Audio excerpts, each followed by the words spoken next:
రేవంత్ సర్కార్పై మరోసారి విరుచుకుపడ్డారు BRS working president KTR. ఎన్నికల్లో 6 గ్యారంటీలు అని చెప్పి ఇప్పటివరకు అర గ్యారంటీ మాత్రమే అమలు చేశారని విమర్శించారు. చేవెళ్ల నియోజకవర్గం షాబాద్లో నిర్వహించిన రైతు దీక్షలో కేటీఆర్ పాల్గొన్నారు. ఇటీవల రైతు రుణమాఫీ అంశంలో, ఇప్పుడు రైతు భరోసా విషయంలో అన్నదాతలను కాంగ్రెస్ ప్రభుత్వం మోసం చేస్తోందని మండిపడ్డారు. స్థానిక సంస్థల ఎన్నికల్లో ఓట్లు అడిగేందుకు వచ్చేటువంటి కాంగ్రెస్ నేతలను ఎక్కడికక్కడ నిలదీయాలంటూ పిలుపునిచ్చారు కేటీఆర్. 6 గ్యారంటీలు అన్నాడు. అర గ్యారంటీ అమలైంది. ఏదా అర గ్యారంటీ? Free bus. ఆ ఫ్రీ బస్సు ఒకటి మాత్రం అమలైంది. ఇక బస్సు ఆపుతుర్రా లేదో నాకు తెలియదు. నేను అడిగిన అసెంబ్లీలో రేవంత్ రెడ్డి గారిని, రేవంత్ రెడ్డి గారు, నిజంగా నీకు నిజాయితీ ఉంటే, నీకు చిత్తశుద్ధి ఉంటే, నీ సొంత ఊరు కొండారెడ్డిపల్లె కోదాం, లేదా నీ సొంత నియోజకవర్గం కొడంగల్ కోదాం. ఒక్క ఊర్లోనన్నా రైతులు గిన్న రుణమాఫీ అయిందని చెప్తే రాజకీయ సన్యాసం తీసుకుంటారు. రాజీనామా కాదు, రాజకీయ సన్యాసం చేస్తా అని అసెంబ్లీలో రేవంత్ రెడ్డి ముఖం మీద చెప్పిన.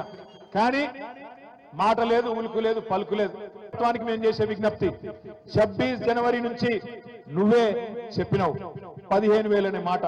బరాబర్ 15,000 ఇయ్యాలి. కౌలు రైతులకు కూడా ఇస్తా అని చెప్పినావు. 22 లక్షల మంది కౌలు రైతులకు నేను రైతు బంధు వేస్తా అని చెప్పినావు. భూ యజమానులకు అలగిస్తా, కౌలు రైతులకు అలగిస్తా అని నువ్వే చెప్పినావు. మాట నిలబెట్టుకోవాలి. కౌలుదారులకు కూడా నువ్వు చెప్పినట్టు 15,000 ఇయ్యాలి. అదే విధంగా నువ్వు ఇంకో మాట ఇచ్చినావు, భూమి జాగా లేనోళ్లకు, రైతు కూలీలకు నెలకు 1000 రూపాయల చొప్పున సంవత్సరానికి 12,000 ఇస్తా అని చెప్పినావు. బరాబర్ రైతు కూలీలకు కూడా 12,000 రూపాయలు ఇచ్చి తీరాలి. రైతు కూలీలకు ఇయ్యాలి, కౌలు రైతులకు ఇయ్యాలి, భూ యజమానులకు ఇయ్యాలి. ఆ రోజు రేవంత్ రెడ్డి ఒక డైలాగ్ కొట్టిండు, 2 పంటలకు కాదు 3 పంటలకు ఇయ్యాలన్నాడు. 2 పంటలకు కాదు 3 పంటలకు రైతు బంధు ఇయ్యాలన్నాడు. నేను ఒకటే అంటున్నా, రైతుల తరఫున, ఎందుకంటే రైతు కులం లేదు, రైతుకు మతం లేదు, అన్ని కులాలోళ్ళు ఉంటారు, అన్ని మతాలోళ్ళు ఉంటారు. 70 లక్షల మంది రైతుల పక్షాన, 22 లక్షల మంది కౌలు రైతుల పక్షాన, భూమి లేని నిరుపేదల పక్షాన ఇలా బీఆర్ఎస్ పార్టీ అడుగుతున్నది. ఇచ్చిన మాట నిలబెట్టుకో. ఇయ్యకపోతే, నిలబెట్టుకోకపోతే రేపు స్థానిక సంస్థల ఎన్నికలనే కాదు, మళ్ళీ ఎలక్షన్లు ఎప్పుడు వచ్చినా తప్పకుండా ఈపు చింతపండు చేసే బాధ్యత మా ఆడబిడ్డలు, మా రైతు బిడ్డలే తీసుకుంటారనే మాట కూడా విజ్ఞప్తి చేస్తా ఉన్నా. వానకాలం ఎగ్గొట్టిండు రైతు బంధు, ఇడిచిపెట్టద్దు. ఆ పైసలు కూడా వసూలు చేయాలి. ఆ పంట కూడా బాయ్కున్నావు, ఆ 15,000 కూడా ఎకరానికి తప్పకుండా వేయాలి.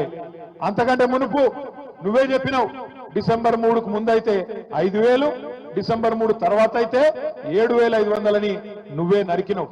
మరి ఆ లెక్క తీస్తే ఈ రోజు ఒక్కొక్క ఎకరానికి సంవత్సరంలో రేవంత్ రెడ్డి ఎంత బాయ్కున్నాడు ఎరికైనా? ఒక్కొక్క రైతుకు ఒక ఎకరానికి 17,500 రూపాయల చొప్పున బాయ్కున్నాడు.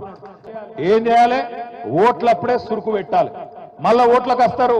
ఎక్కువ దూరం లేదు, చేవెళ్లలో తొందరలోనే ఎమ్మెల్యే ఎన్నిక కూడా మళ్ళా కాబోతున్నది, ఉప ఎన్నిక కాబోతున్నది. ఎలక్షన్ వస్తుంది. ఎలక్షన్ వచ్చినప్పుడు చేవెళ్ల మాత్రమే కాదు, రాష్ట్రంలో 10 మంది ఎమ్మెల్యేలు ఎవరైతే పార్టీ మారినరో 2025 సంవత్సరంలోనే ఆ ఎలక్షన్ కూడా వస్తుంది. మీ చేవెళ్ల ఉప ఎన్నిక కూడా వస్తుంది. బుద్ధి చెప్దామా కాంగ్రెస్ పార్టీకి?